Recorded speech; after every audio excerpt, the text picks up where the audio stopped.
नमस्कार, जय माता दी। तो कैसे हैं आप सभी? माँ भगवती, माँ राजराजेश्वरी, माँ ज्वाला काली की कृपा से आप सभी अच्छे ही होंगे और इसी शुभेच्छा के साथ माँ ज्वाला जी की कथा के दूसरे भाग के साथ आप सभी के समक्ष उपस्थित हुआ हूँ और मुझे आशा है कि आज की वीडियो जो है वो आपको बहुत पसंद आएगी।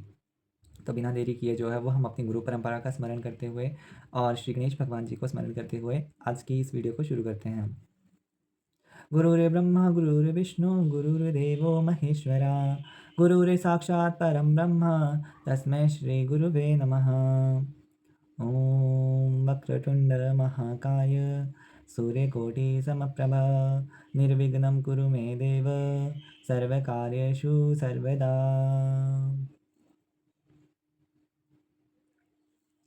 तो जैसे कि आप सभी को पता ही है, माँ ज्वाला जी शक्तिपीठ जो है वो हिमाचल प्रदेश के कांगड़ा ज़िले में स्थित है और यहाँ पे माँ भगवती सती की जो है वो जीवागिरी थी और यहाँ पे जो है वो माँ भगवती अपने ज्योति रूप में समस्त भक्तों को जो है वो दर्शन प्रदान करती हैं। और यदि आपने अभी भी हमारे जो है वो पहले भाग को नहीं देखा है ना, तो पहले भाग को ज़रूर देख लीजिएगा क्योंकि बहुत सारी जानकारी वहाँ पे भी दे रखी है। आज हम सर्वप्रथम जो है वो माँ ज्वाला जी की कथा के दूसरे भाग के बारे में जान रहे हैं और उसमें हम कवर करेंगे ज्वाला जी के इर्द गिर्द के जो है वो जितने भी दर्शनीय स्थल हैं उनको। तो ऐसा हमें लगता है कि ज्वाला जी मंदिर जो है वो केवल और केवल जो है वो ज्योति दर्शन तक ही सीमित है, पर ऐसा नहीं है।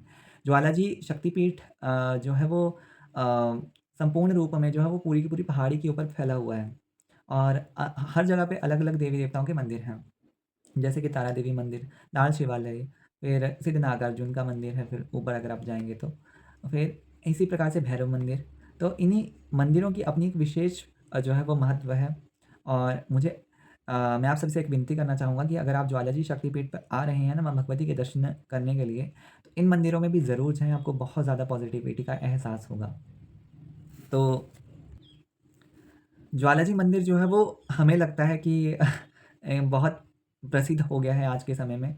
हाँ ज और जो कि सत्य भी है। किंतु किसी समय पे जो है वो ये मंदिर जो था वो एक तरह से लुप्त की कैटेगरी में रखा जाता था क्योंकि ये मंदिर जो था बीच जंगलों में स्थापित था और बड़े-बड़े ऋषि-मुनि जो हैं वो यहाँ पे तपस्या करने के लिए आया करते थे।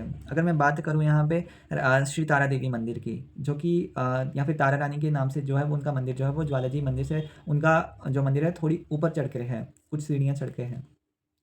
तो उन माँ भगवती 10 महाविद्याओं में से दूसरी महाविद्या माँ तारा देवी का जो मंदिर है, वो बहुत ही ज़्यादा प्राचीन मंदिर है और ऐसी मान्यता है, इस बार जब हम ज्वाला जी मंदिर गए थे तो वहाँ पे एक सेवादार मिले थे हमें, तो उन्होंने बताया था कि ये किसी ऋषि ने जो है वो यहाँ पे तपस्या करी थी और उ उसके फलस्वरूप माँ भगवती ने वहाँ पे प्रकट होकर के उनको दर्शन प्रदान किए थे। और वहाँ पे जो है वो पहले जो है वो मतलब कि माँ भगवती का जो है वो पत्थर के स्वरूप में, यानी कि जो है वो विग्रह जो था वो एक पत्थर की शिला के रूप में था।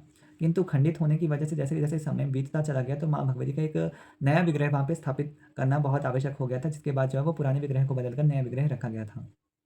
तो ये और तारा रानी मंदिर एक ऐसा मंदिर है जहाँ से माँ ज्वाला जी के भवन का जो है वो संपूर्ण नज़ारा बहुत अच्छे से देखा जा सकता है, क्योंकि वो बहुत ऊँचाई पे है। और ऐसी मान्यता है कि अगर कोई भी अपनी मन्नत जो है वो माँ तारा देवी से माँगता है तो माँ भगवती उसकी मनोकामनाएँ पूरी करती हैं। तो यदि आप ज्वाला जी शक्तिपीठ पर जाएँ तो उस मंदिर को कभी ना भूलें। तो इसके बाद मैं बात करता हूँ बाकी दर्शनीय स्थलों की। तो तारा रानी मंदिर के बारे में यहाँ पे वार्तालाप हो गई और दूसरा मंदिर है श्री राधा कृष्ण मंदिर और ये जो मंदिर है आपको गोरख टिब्बी के समीप एक बहुत ही छोटा-सा मंदिर है और बहुत ही ज़्यादा जो है वो मतलब अद्भुत मंदिर है। यहाँ की श्रृंगार सेवा का अपना ही एक महत्व है। तो यदि आप गोरख डिब्बी में दर्शनों के लिए तो हर कोई जाता है वैसे तो। गोरख डिब्बी में दर्शनों के लिए तो हर कोई जाता है। अगर आप गोरख डिब्बी में जा रहे हैं ना तो महालक्ष्मी मंदिर भी आप ज़रूर जाएँगे। महालक्ष्मी मंदिर के जस्ट पास में जो है वो राधा कृष्ण का मंदिर है। महालक्ष्मी मंदिर वो है जहाँ पे माता महालक्ष्मी जो है वो अपने 18 भुजा स्वरूप में विराजमान है और वहाँ पे माता महालक्ष्मी की ज्योति विराजमान है। और आज भी वहाँ पर माँ की जोत को जो है वो लोटे से पानी पिलाते हैं और जिस लोटे में माँ को पानी पिलाया जाता है, उसी लोटे में जो माँ की ज्योति प्रज्वलित हो जाती है और ये बहुत बड़ा चमत्कार है। और फिर जो प्रसाद रूप में उस जल को जो है वो सभी भक्तों में वितरित कर दिया जाता है। तो राधा कृष्ण मंदिर जो है ऐसा विश्वास किया जा सकता है कि ये बहुत ही ज़्यादा प्राचीन मंदिर जो है वो कटोच राजाओं के समय का बनवाया गया है। तो ये बहुत ही ज़्यादा प्राचीन मंदिर है, यहाँ के दर्शन भी आपको ज़रूर करने चाहिए। यहाँ पे भगवान विष्णु जी की प्रतिमाएँ हैं और फिर श्री राधा कृष्ण की बहुत सुंदर प्रतिमा है और श्री गणेश जी विराजमान हैं और गरुड़ जी विराजमान हैं और सामने तुलसा जी भी हैं, तुलसी जी भी हैं। तो इस मंदिर में आपको ज़रूर जाना चाहिए। फिर लाल शिवालय। लाल शिवालय गोरख डिब्बी से ना थोड़ा ऊपर चढ़ करके मतलब कि महालक्ष्मी मंदिर से थोड़ा-सा आगे जा कर के एक रास्ता ऊपर की ओर जाता है। तो वहाँ पे शिव शक्ति और फिर लाल शिवालय के दर्शन होते हैं। लाल शिवालय भी एक बहुत ही सुंदर और दर्शनीय मंदिर है। कुछ ही दूरी पर काली भैरव मंदिर है। इस मंदिर की ये मान्यता है कि यहाँ दर्शन करने से शारीरिक शारीरिक पीड़ा जो है वो दूर होती है। तो लाल शिवालय थोड़ा-सा ऊपर ही है। यहाँ पे आपको ज़रूर जाना चाहिए। और इसके साथ में जो है वो उससे थोड़ा-सा आगे जा कर के जो है वो काली भैरव मंदिर है। और ये भैरव मंदिर जो है बहुत बहुत ही ज़्यादा जागृत मंदिर है अपने आप में।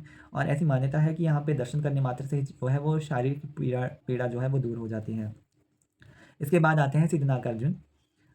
यह बहुत ही रमणीक स्थान जो है वो लाल शिवालय के ऊपर लगभग 1 फलांग सीढ़ियाँ चढ़ के आता है और यहाँ पर 1.5 हाथ ऊँचे काले पत्थर की मूर्ति है।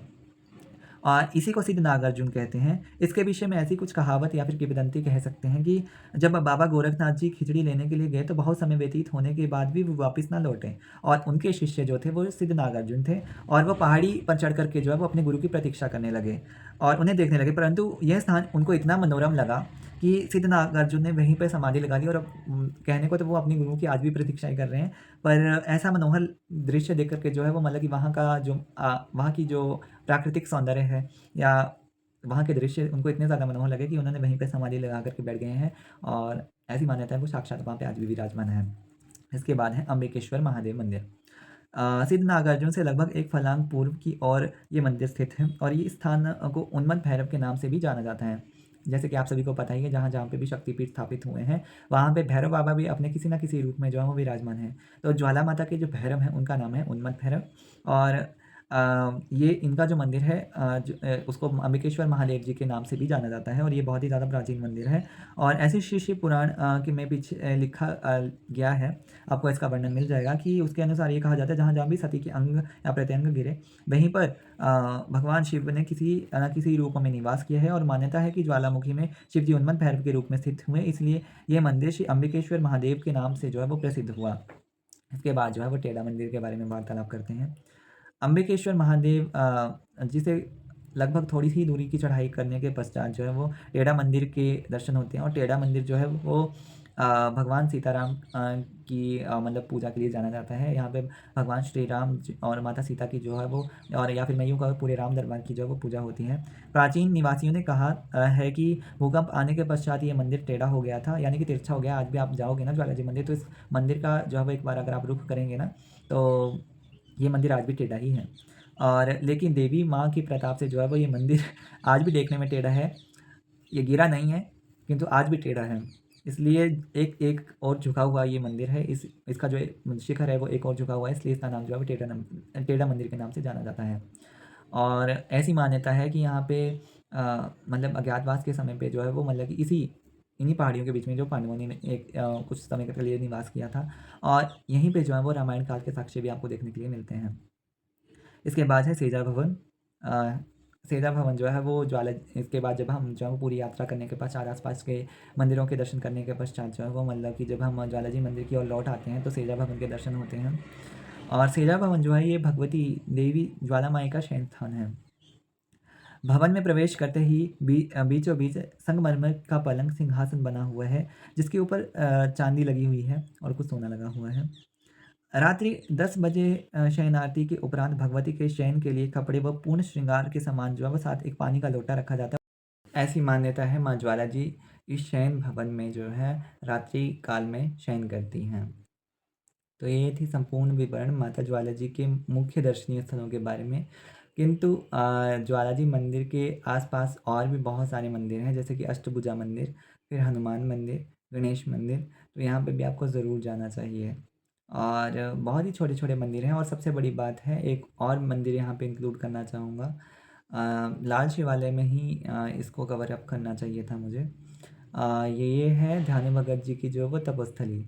यहाँ पे ऐसी मान्यता है ये एक ऐसी तपोस्थली है, अगर आप मतलब कि ऊपर की ओर जाएँगे गोरख डिब्बी से थोड़ी-सी दूरी पर जो है वो ध्यान भगत जी की जो है, जो माता के अनन्य उपासक थे, उनकी जो है वो तपोस्थली है। ऐसी मान्यता है वहाँ पे ध्यान भगत जी ने जो है वो तपस्या करी थी, माँ भगवती को जागृत किया था। और बहुत ही ज़्यादा जो है वो पूर्ण रूप से जो है वो गुफ़ा है वहाँ पे, जहाँ पे ध्यान भगत जी ने माँ भगवती का ध्यान किया था। तो यदि आप ज्वाला जी मंदिर जाते हैं तो स्थानों को ज़रूर जो है वो एक्सप्लोर कीजिएगा, क्योंकि ये बहुत ही सुंदर स्थान है। तो आज की वीडियो में बस इतना ही। मिलते हैं एक अगली वीडियो में, जिसमें हम जो है वो ज्वाला जी की व्रत कैसे करने चाहिए उसके बारे में वार्तालाप करेंगे। तब तक के लिए जय माँ भगवती।